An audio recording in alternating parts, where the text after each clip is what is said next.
My brother took his last breath at 11:47 p.m., and I know the exact time because I was watching the clock on the wall instead of his face. I need you to understand what kind of man I was before I tell you what happened on that road.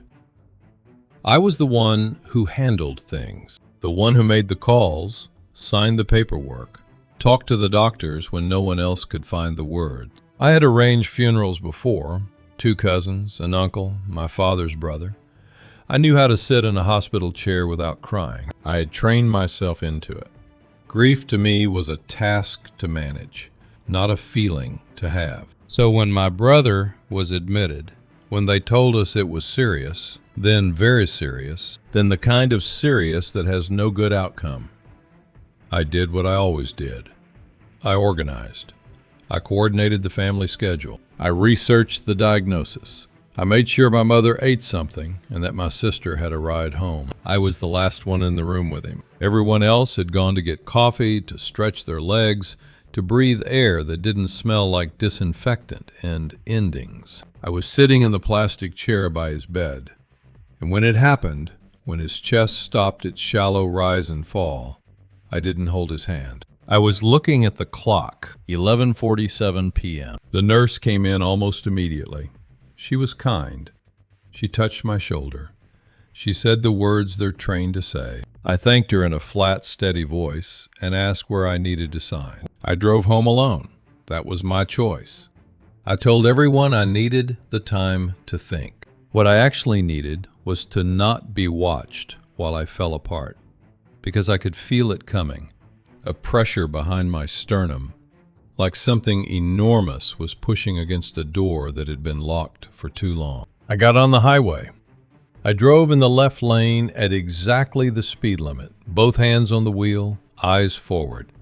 I was not going to cry. I was going to get home, call the funeral home in the morning, make a list, and handle the next thing. That was the plan. I was 3 traffic lights from home when it happened. The light turned red.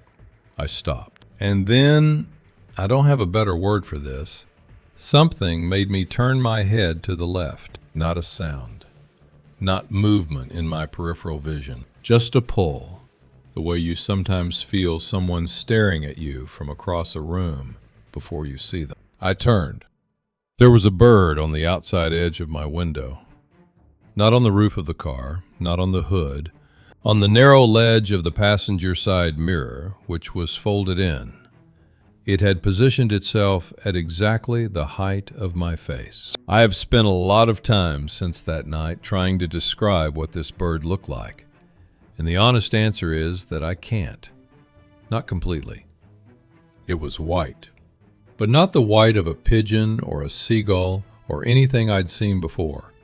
It was white the way light is white when it comes through a clean window in the morning, slightly luminous, as if it were producing its own quiet glow rather than just reflecting the street lamp above us. It was medium-sized, perfectly still. The night air was moving. I could see it in the trees along the sidewalk, but this bird was utterly motionless, as if it were standing on solid ground rather than a folded mirror bracket on the side of a moving car that had just stopped. And it was looking directly at me. Not in the vague way animals sometimes orient toward light or sound. It was looking at me the way a person looks at you when they need you to pay attention. Steady, intentional, waiting. I don't know how long we held that. The light was red. I didn't move. The bird didn't move. And then something happened inside my chest that I can only describe as a crack. Not pain, not breakdown, but the sound a frozen thing makes when the temperature finally changes. The door I had been holding shut for months, for years maybe, opened, and I said out loud to a bird on a car mirror, in the dark, at a traffic light, 3 blocks from home, "I'll take care of them." What happened next is the part I can never fully explain. The bird held my gaze for 2 or 3 seconds more. Then it lifted, not with a flap, not with the scrambling urgency birds use when they startle, but with a slow, deliberate opening of its wings. as if it had been waiting to make sure I'd said what I needed to say. It rose straight up and was gone before I could track where it went. The light turned green. I drove home. I parked. I sat in the car in the driveway for 40 minutes and cried in a way I hadn't cried since I was a child. Not quiet tears, the kind that come from somewhere so deep you didn't know the reservoir existed. But here's the thing, and this is the part that I've turned over and over in the years since. Underneath the grief, underneath the shaking and the ugly crying in a dark driveway, there was something else. Something so out of place, I almost didn't recognize it. Peace. Not the peace of resolution. Not the peace of having answers. The peace of being told, without words, that the thing you were most afraid of was going to be all right. The peace of receiving a message you weren't sure you deserved. I want to tell you what I think that message was, and why I believe, with every part of me, that I once dedicated to being a man who doesn't believe in things he can't verify, that it wasn't my imagination. I did not have a near-death experience that night. I was not the one who died. But 3 weeks later, at my kitchen table at 2 in the morning, unable to sleep, I was given something. I don't know what else to call it. A vision is too small a word.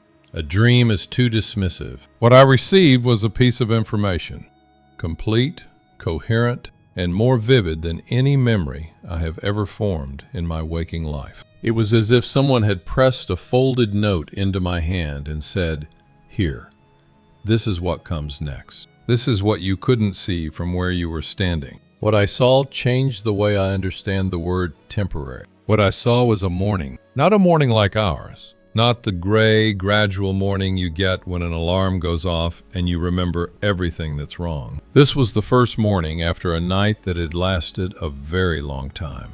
A morning that arrived like an answer. I was standing somewhere open. I want to say a field, but that doesn't capture it.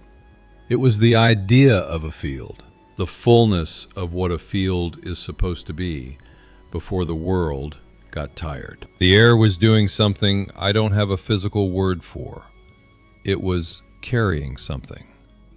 Not sound exactly, not scent exactly. Something between the two. A frequency that went into your body and removed every fear you had carried so long you'd mistaken it for personality. And then I saw them. People.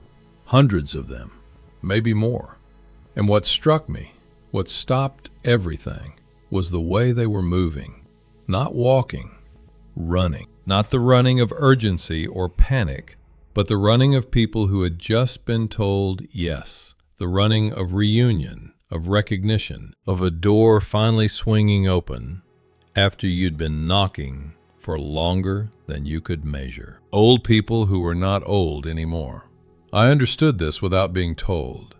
The heaviness of age had been set aside, not erased, but exchanged. They moved with the fluency of people in the prime of their lives, but their eyes held something more than youth.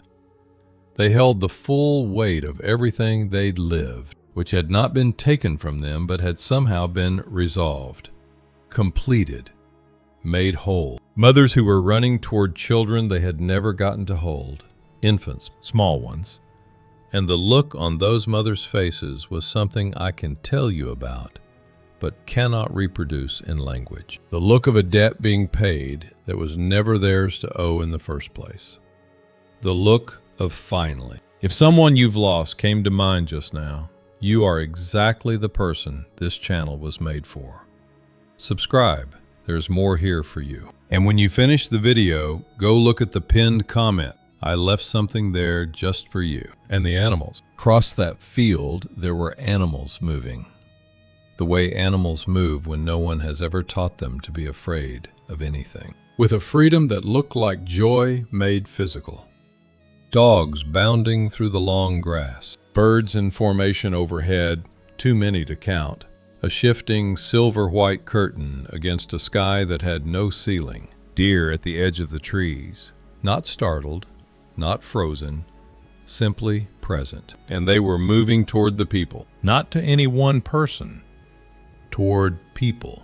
toward the warmth of them, toward the reunion happening everywhere at once. Animals caught up in the same irresistible gravity that was pulling everything toward its proper place. The joy they carried wasn't directed, it was ambient, like heat from a fire that warms everyone standing near it.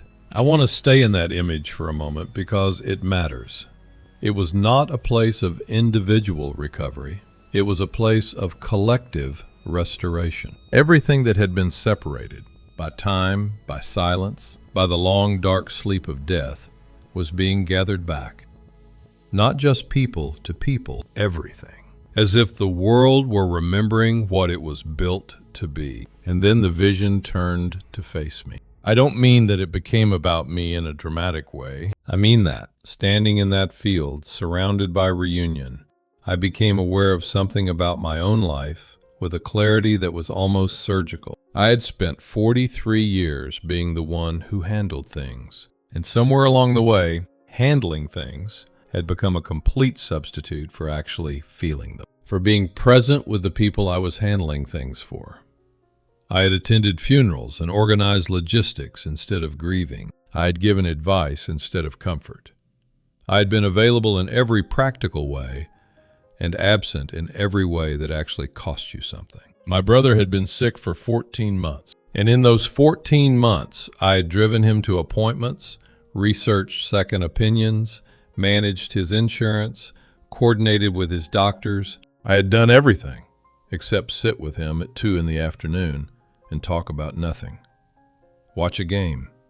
Eat something bad for us. Tell him I loved him in a sentence that wasn't buried inside a task. That was the weight I'd been carrying since 11:47 p.m. Not grief at losing him, grief at who I had been while he was still here. The voice. And it wasn't a voice, not exactly. It was more like a knowing that arrived already complete. Said something I have repeated to myself every day since. You learn to carry everything for everyone. Now learn to give what cannot be carried. That sentence rearranged something in me that has never gone back to its original position. Because the thing that cannot be carried, the thing I had been withholding from my brother and my family and myself for decades, was not effort. I had plenty of effort. It was presence. The willingness to be inside a moment without managing it. The willingness to let a grief be a grief, a joy be a joy, a Tuesday afternoon be a Tuesday afternoon shared with someone who needed me to simply be there. I had worshipped at the altar of usefulness for so long that I had forgotten how to just be. The vision didn't end dramatically. It receded the way a tide recedes, gradually, then completely. I was sitting at my kitchen table, the coffee in my cup had gone cold, and a light was beginning in the window above the sink that told me morning was coming. I sat there in the dark and the new light for a long time. I called my sister when the clock said 6:14. She answered on the second ring, which meant she hadn't been sleeping either. I told her I was coming over. She started to say I didn't have to, that she was fine, that she knew I was busy. I interrupted her. I said, I'm not coming to help with anything. I'm just coming to be there. There was a long silence on the phone. And then she made a sound that was not quite a word, something between a breath and a thank you. And I understood that what I had just said was something she had needed to hear from me in exactly those words for a very long time. I drove over in the early morning light, and on the way, I passed the same traffic light. I didn't see a bird, but I felt it. The same quality of presence I had felt that night. Not imagined, not manufactured. The quiet certainty of something watching, something that had delivered a message and was now waiting to see if I had understood it. I had. If you're watching this because you've lost someone, I want to say something to you directly. The person you lost is not somewhere suffering. They are not in pain, not afraid, not waiting in anguish for you to remember them. What I understand now is that death is a deep, unconscious rest, without time, without burden, without the weight of everything that made this life so heavy. They do not experience the separation the way you do.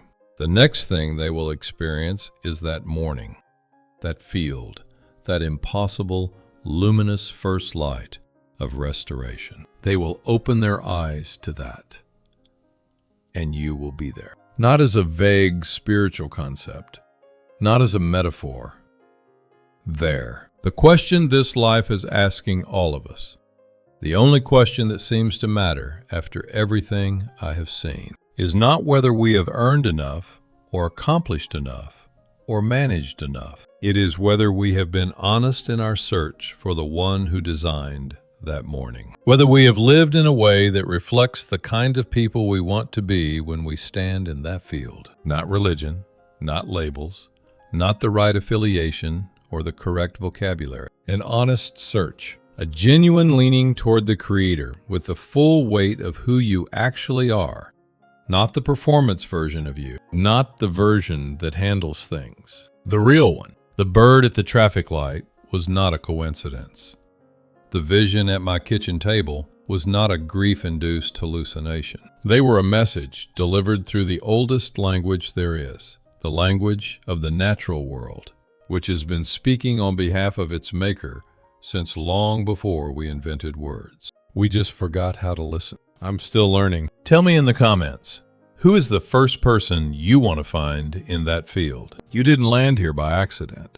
Subscribe, and every week I'll bring you another story that reminds you hope is still real. And don't forget, check the pinned comment when you're done. I left something there for you.